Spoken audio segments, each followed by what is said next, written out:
Well, what's up everybody? We're working on the old 7.3 today. Got a couple leaks to deal with and some play in the steering box. First one. Hold on, let me turn the flash on. Guess it's not gonna let me turn on. Got an oil leak down there behind the high pressure oil pump. And you can kind of see down there, let me get the phone in there. It's leaking all down the front of the motor. It's the non-serviceable plug that's leaking, which I don't know why they call it that because it's serviceable. Crawl under here. Oh, yeah, it's making a heck of a mess. Right there, leaking all down the front of the motor. But that's okay. And it is time for the oil cooler to be replaced. That's not good. A little different angle of the oil cooler. Where it meets at the front of the motor there, it is leaking. We're also going to put a new block heater and cord in it. Service the oil, do the oil change, and tighten up the steering box. Got just about everything from riffraff, block heater cord, new element, oil cooler seals and gaskets, the O-rings, take the fuel bowl off. I also went with an easy drain valve. I think they're called a Fumoto. And then when I upgraded the T500, obviously it came with new snap connect fittings, but I'm going to put these in the head. New lines. And I grabbed an all aluminum coolant reservoir, because that one there is a Dorman that I did a few years ago, and the neck is foobarred a little bit and the cap won't stay tight, so we're gonna do that. And I got the non-serviceable plug service kit from Diesel O-rings, and then the Hpop gasket there. And we've got the coolant drained out of it, got the oil drained out of it, so show you the first few steps here and we'll get going. So you don't have to do this, but since I'm replacing it, I'm going to take it out now. I'm going to take the coolant reservoir out, take the belt off, this pulley, going to unplug this fitting and take the sensor out for the exhaust back pressure sensor. Don't have to take the tube out, just the sensor, so you can get that bolt out there that holds the fuel bowl on, that bolt there. I also remove this hose just to make it easier, and that'll get my fuel bowl out of the way, and I'll be able to get down there to the Hpop, and we'll get back to you when we get that far.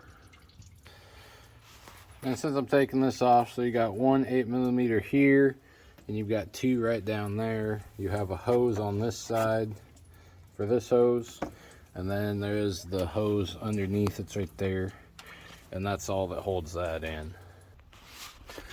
All right, everybody, well, those two bolts there are 13mm, and before I take the fuel lines loose, I always loosen them up and give you a little wiggle room. The exhaust back pressure sensor was 1 inch, and it just unscrews there, no big deal. The two fuel lines on the passenger side there that go to the heads are 9/16. The return line is a 5/8, and the feed line, which is kind of hard to see, it's the big one down there underneath that goes over the return line, right there, is 3/4. And unless you've added the riffraff fuel rail crossover, you won't have that piece with those two lines there. And then I can take those bolts out and set that up out of the way, and we can get down to the Hpop.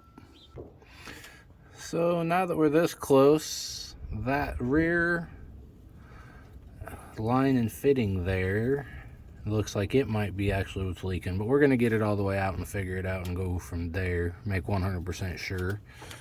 And you got two 8mm bolts in that cover right there to get to the gear that drives the Hpop. And I was wrong. You're gonna have to take the line off there so you can get the cover completely out. You might also take that nipple out of the water pump and give you some more room to work. So I'm I'm gonna get that and get the pump out, and we will go from there. Just a note, these rubber seals here on these fuel lines are not reusable, and honestly they're cheap. They're like $2 a piece. The ones on the passenger side there, those are the exact same size. If you get them from Riff Raff, those come 2 to a package, and then these come 1 to a package for the different sizes. Make sure you replace them. Don't get a fuel leak, and don't be cheap. That's just retarded. All right, we'll be back with you guys shortly.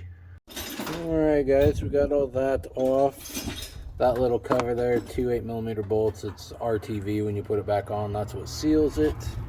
Then it's an 18mm, which is this little guy right here, that holds the gear onto the Hpop. Make sure you don't lose that washer when you take it off. That's a bad day. You may have to have someone hold the bottom of the crank, but if you turn it over till you're on a compression stroke and give it a good jolt, it'll come off. And then I got 2 10mm bolts. You can see that one. The other one you cannot see. It's on that side. That'll pull the Hpop off. Throw some rags down in the valley, because all the oil up here in the Hpop reservoir is going to end up there. It's messy, but what are you gonna do? This is Riff Raff's little tool to pop the quick connect lines off of the Hpop. Let's see if I can show you how easy it works here. So I'm going to show you on this line here. It just fits right in there. You just get it seated all the way down in there like that, and the line pops right off. It's slicker than shit, I tell you what. It works real well. So, and then you just rinse, line, and repeat. The other one, that one right there is going to be kind of a bitch to get to because the glow plug relay's there. But you get the gist of it. You just got to work with it and get her done. Alright, well, we got her out. And it kind of looks like those fittings are leaking. It definitely looks like that was leaking. It also looks like the gasket was leaking. So we're just going to reseal everything. Those are ORB fittings, or O-ring boss fittings. I'll pull those out and put new O-rings on them.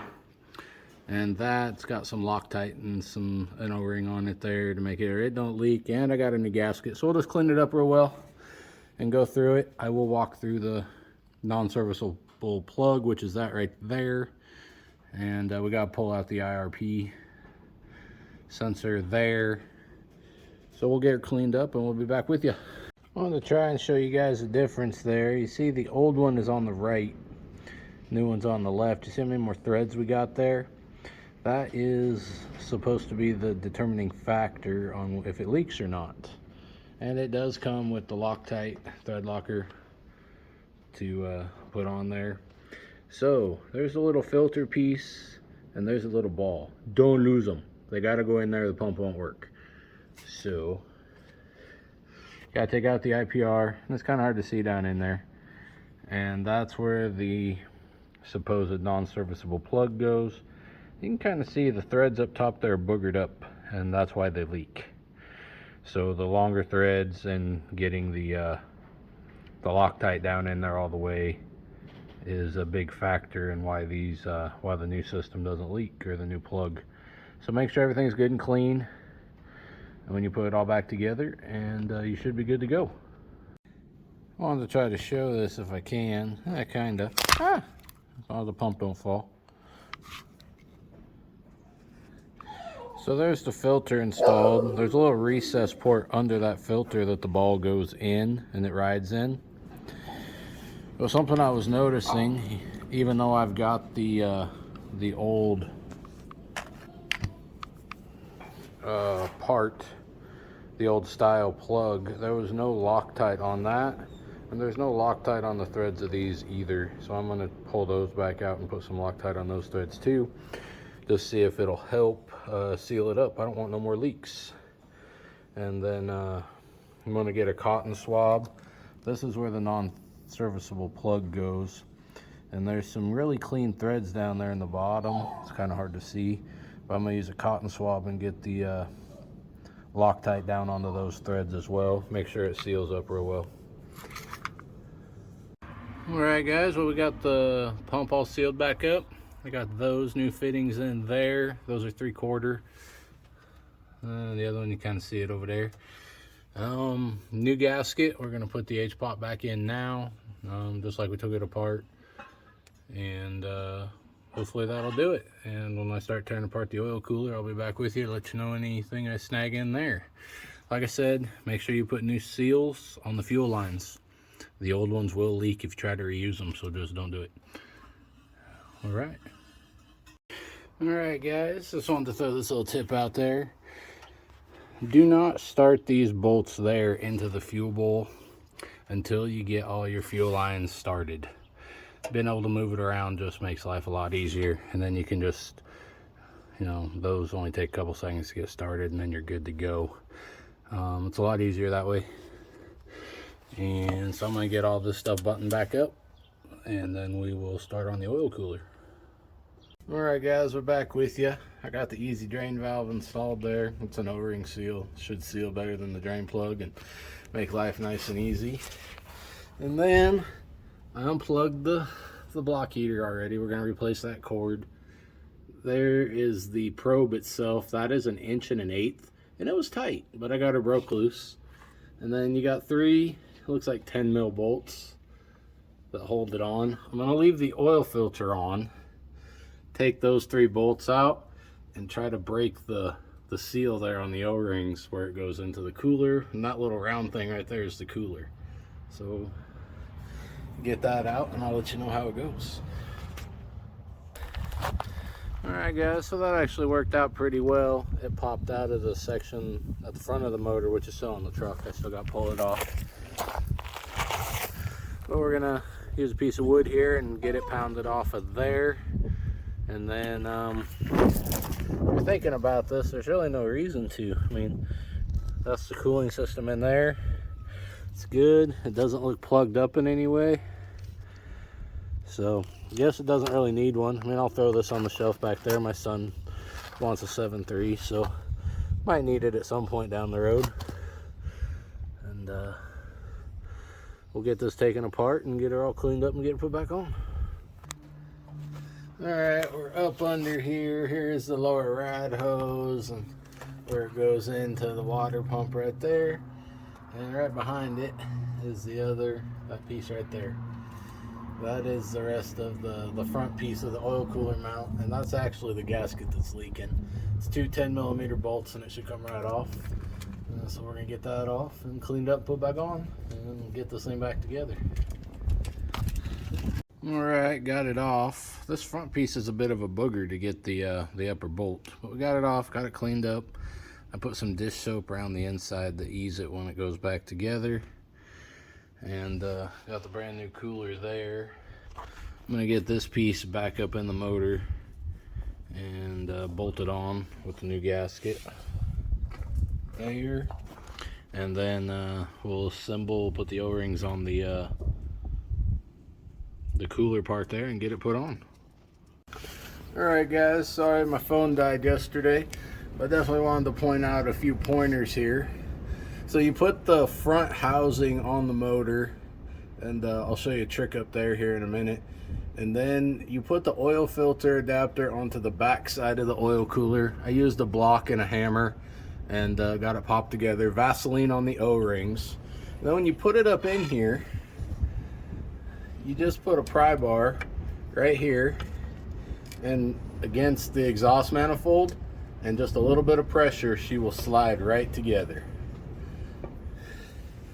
And then throw your gasket in, then put your probe in. I think it's easier that way than leaving the probe in while you take it apart and put it together. That's just my opinion. You can do it, you know, whatever way you feel is best. Let me get up to the front of the motor here and I'll point out a few tricks there. Point this out too. So this didn't have a factory style cord on it. And here in the driver's side wheel well, you got one right there. That's where that one goes. And there's 2 more on it. I'm not 100% sure where they go. But this back one here, you can kind of see there's the plastic from the old one. I'll get that popped out and get the new one snapped in there. And it just kind of runs here behind the shock tower. I don't have a factory shock tower, so this one is not going to go in there. I'll just zip tie it back there out of the way. And think one goes right there in that little hole. And then, like I said, there's 2 more. So we're gonna figure that out. So under the front here, you're gonna have the coolant drained anyways. So take the neck off of the water pump there and pop it free, and that gives you good access to the front housing, which bolts right there. 2 bolts, not a super huge deal, and you'll be able to pop that off and get it cleaned up and do what you need to do. So I'm gonna get that cord ran somewhere up here to the front bumper, and then we'll do the steering box. So hang tight. Alright guys, let's talk about lifted truck maintenance, because this is stuff you should be doing. The manufacturer says every 3 months. I do it every 6. And just to give you an idea, that is the pivot arm nut. It's 1 5/16". It was loose. That was some of my slack. And also, since last time I checked, that bolt was no longer there, and the other 2 were loose here in the track arm drop bracket. They're tight now, but that's something to keep in mind. You want to keep these trucks on the road, and you don't want all the extra slop. Alright, and that little adjustment right there is for adjusting your steering box. The nut is a 5/8, and I believe it's a 8mm Allen that goes in the middle there. And you just loosen the lock nut, which is 16mm or 5/8. And if you're doing it by yourself, just tighten that Allen a 1/4 turn, check it. If you have a helper, you can have them wiggling the steering wheel side to side, and as you tighten it, they'll be able to tell you when the slop is good, you know, when you don't have any more slop left, and you should be good to go on that front. Like I said, real easy to do. Once I got the other stuff that I just talked about tightened up, I didn't have any slop, so mine was other problems. So you should always check your whole front end out before you just start adjusting stuff. Other than that, we got it all back together, and that's all we got to do for now. Have a great day.